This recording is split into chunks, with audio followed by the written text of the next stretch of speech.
How's it going, everybody? Welcome back to another Prehistoric Kingdom Dev Diary video. So this one, of course, is for April of 2026, and as you can see right here, we have something that's really cool to talk about. I am so extremely hyped to talk about it because I mean, just look at that. That's already just beautiful. But let's get into this. So first of all, they're bringing up the combat that they're currently working on. Combat has continued to see a lot of development through April, with animals now taking damage and even dying if they take too many hits. We've developed custom tooling that allows us to attach hurt boxes to animals while attacking, meaning that any lunge, hit, or bite must be close enough to actually damage an opponent. Next month, we're aiming to expand attack variety, support sweeping attack damage, e.g., tail swipes, and begin to start polishing things up as we mass produce combat animations for all the animals. So yeah, just as I suspected, it seems like they're like putting a lot of work into the combat. It's not going to be like a very simple system. I think they want layers applied to it, which is something that'll make it feel unique. It'll probably make it feel like each encounter is different from the ones that you saw beforehand, which is just awesome. You know, that's something I'm very excited to see. In the meantime, we've also kept chipping away at future content for 1.0. We started and finished building an exciting feature that we know you'll love, made a bunch of new foliage assets, and began laying the technical groundwork for scenarios. We're especially excited for the story missions, so that new players will have a dedicated onboarding experience. Sweet, so that's a good direction to take for a game like this. For the park builders out there, you'll be pleased to know that a new batch of stylized animal signs are on the way. In U17, 10 plus cutouts will be able to decorate your walls, including our lovely Stegosaurus and some Bavarium species. That is a very lovely stylized Stegosaurus right there. I like that. Now, the big one, the meat and potatoes of it all. Update 17 and Allosaurus. Now, they've revealed two Allosaurus species right here. There will be 4 in total, which means that the other 2 species that we'd know about will be included as well. I assume so anyway. Those being Allosaurus europaeus, which might actually just be fragilis, but we don't quite know yet, and Allosaurus anax, which is, was once Saurophaganax. At long last, the king of the Jurassic arrives in Update 17. Coming with 4 different alternate species, we're proud to finally unveil the first 2 models of Allosaurus for Allosaurus, Fragilis and Gemetsini. Here's Fragilis, looks glorious, like it looks fantastic. Fragilis has like this really rounded snout that you can see right here, and they captured that very well. I especially love the way that the lacrimal crest looks up here. It's got like a nice, like deep red coloration, and I like how it links in with a sort of nasal ridge. The texturing also looks fantastic. Allosaurus likely had relatively smooth skin, like with small scales. The arms look really good with the enlarged thumb claw up here. As per usual, it just looks glorious. And then here's Allosaurus gemetsini, which has a little bit more of like a blocky snout compared to Fragilis. And it seems to be a little bit thinner than Fragilis, which is a nice way to differentiate them. Yeah, they look really good. The coloration on Gemetsini is incredible. I love the greens that we have here, and it's like a nice contrast with like the blackish stripes that we have. That yellow crest looks amazing too, and same thing with Fragilis. I like how it all links up together up here. So yeah, is it a surprise? These look amazing. For each species of Allosaurus coming to the game, we've tried to give them unique skulls and bodies inspired by their fossilized counterparts, which is exactly the best way to do it.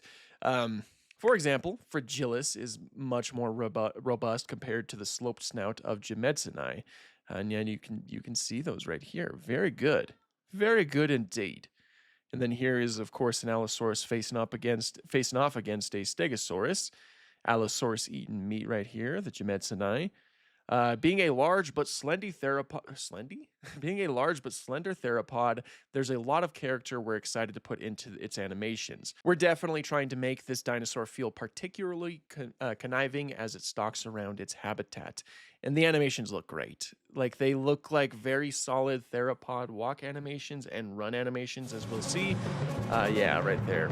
Very nice indeed. Looks very good.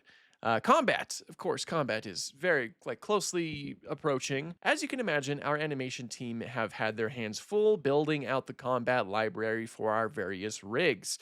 With our combat system, we're working to add a number of unique capabilities depending on the animal, such as kicking or slashing if something gets too close.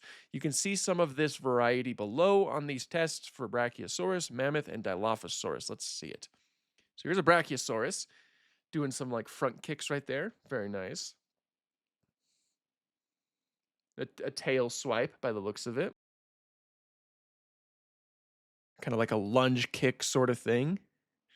See, I like the diversity in the animations, of course. Yeah, using your tusks with the mammoth. Oh, heck yeah. I like that. Kind of run and then scoop and then the back kick. Heck yes. That's what I like to see. Oh, that's so cool. And then Dilophosaurus. Num. Oh, those are really good. I like and then its hand too. Its hands, using its hands. I like that. I like that. I like how it's not just like one set animation that you're stuck with. Uh, that again, it seems like they're trying to put as much variety into this so that each encounter feels a bit different from the last encounter. In terms of AI, a large part of the month's development was spent on encounters and circling behaviors, ensuring that animals target the flank of their opponent and can defensively position themselves. This is best demonstrated by something like Stegosaurus, which will actively turn its body and tail towards threats during battle. Love that.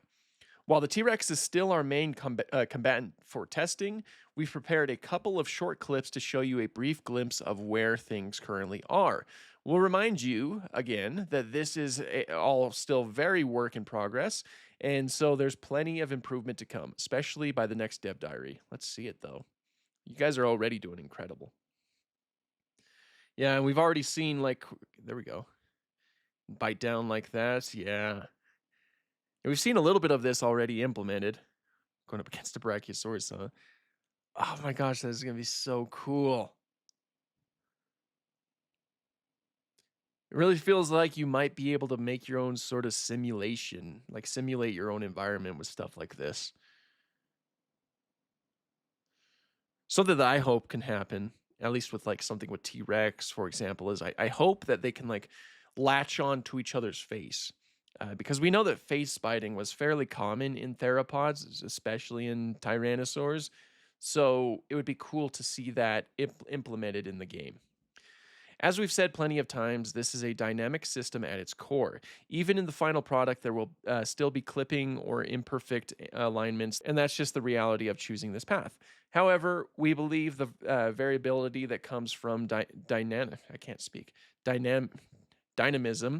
dynamism makes it all worth it. Even in terms of development, working on combat has put pressure on other areas and allowed us to patch holes in the locomotion system that made animals more sluggish than intended. It's really hard to convey in such a short video just how much work has needed to go into the combat thus far, but it's quite fun to watch things play out when it's not always a choreographed fight. Speaking of, a cool thing we're also working on is that when an animal has been knocked over or falls due to low health, predators can come and perform a kill animation, finishing off their prey even in its current state. We think it's a pretty rad detail. I think that's a rad detail too. Let's see it. Oh no, Stegosaurus has been knocked over, so it performs a kill animation, huh? Uh-oh. Ooh! It's gonna be so cool. That is so cool. Oh, and it's so weird to see the dinosaurs die in this game. I don't have that turned on, so I haven't actually seen it happen. And then here's this little parentheses portion. T-Rex is immortal and has increased damage for testing. And no, they won't always roar after a kill. Sometimes they'll sniff or do nothing. See? There's layers. There's layers. You never know what you're gonna get. Like a box of chocolates. Update 18, which is after 17, wetland plants. As a little tease for what's to come, we also have new wetland plants arriving later this year in Update 18 to make the most of U17's water rendering improvements. Yes, and it looks beautiful. I absolutely love it. We'll be adding new underwater vegetation like eelgrass and expanding the roster of surface plants with species such as hyacinth, and they look great. They look really good. That's gonna really make everything look beautiful. And of course, it wouldn't be a biome update without revisions. U18 will add new versions of the bald cypress, mangroves, reeds, and cattails to revitalize your existing marshes. Okay, okay, and they look really good too. The cattails, nice. And then the community spotlight, of course. So yeah, a lot of things. What the heck? That's amazing. Okay, so yeah, that was the latest Dev Diary. As you can see, there's a lot of things to look forward to, namely Allosaurus. That is really exciting to see. I think that they did such an incredible job with this guy. It looks fantastic overall. And I'm really excited to see like the combat and things like that. And I'm really, really happy to see that they've done like a lot of work to ensure that the combat won't just feel like pre-planned or just scripted in the like no I'm sure you guys know what I'm referring to. So it looks great. Everything looks great. I'm very excited for this. We have some awesome things to look forward to. So yeah, that's pretty much all I have for this one. Thank you guys so much for watching and have an awesome day.